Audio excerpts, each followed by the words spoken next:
I'm back for another installment of the BFG, the Big Friendly Giant, and this chapter is called The Marvellous Ears.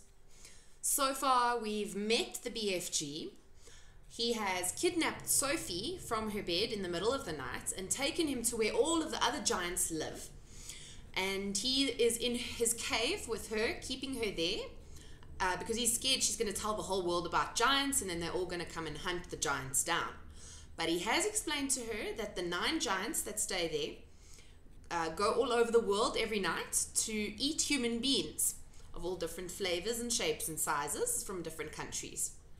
And basically, we got to the point where Sophie has realized she's sort of trapped now in the cave with the BFG.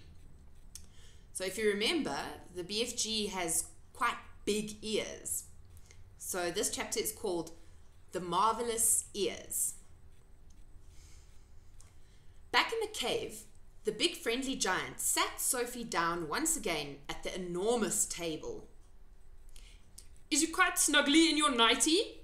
he asked. "You isn't fridgy cold?" "I'm fine," Sophie said. "I cannot help thinking," said the BFG, "about your poor mother and father. By now they must be jipping and scumping all over the house, shouting, 'Hello, hello, where has Sophie gone?'" "I don't have a mother and father," Sophie said. "They both died when I was a baby." "Oh, you poor little scrumplet," cried the BFG. "Is you not missing them very badly?"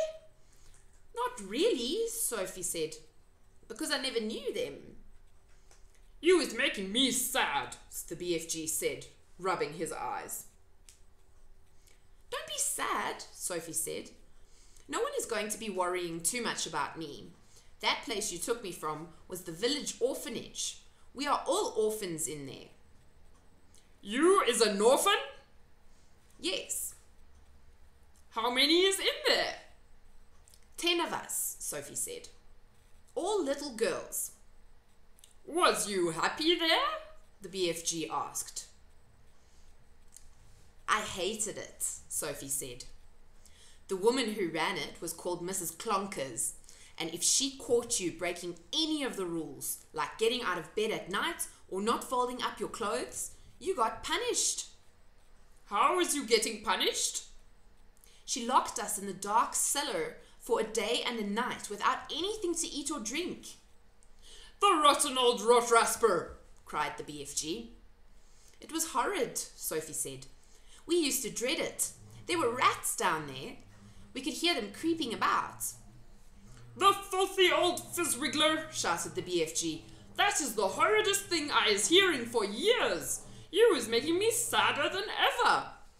All at once, a huge tear that would have filled a bucket rolled down one of the BFG's cheeks and fell with a splash on the floor.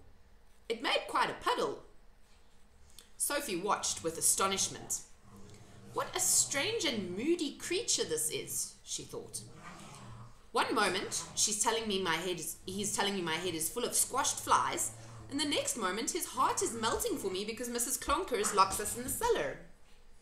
Roxy, Lily, you two are making a noise. Come here, listen to the story." Sorry, girls. Let's continue.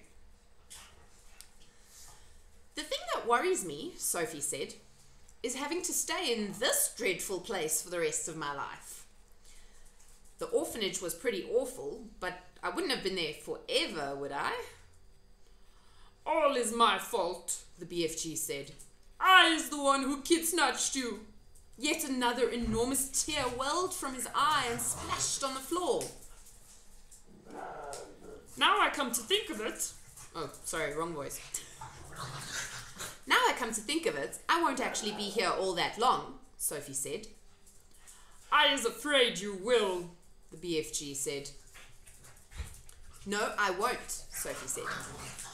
"Those brutes out there are bound to catch me sooner or later and have me for tea." "I is never letting that happen," the BFG said.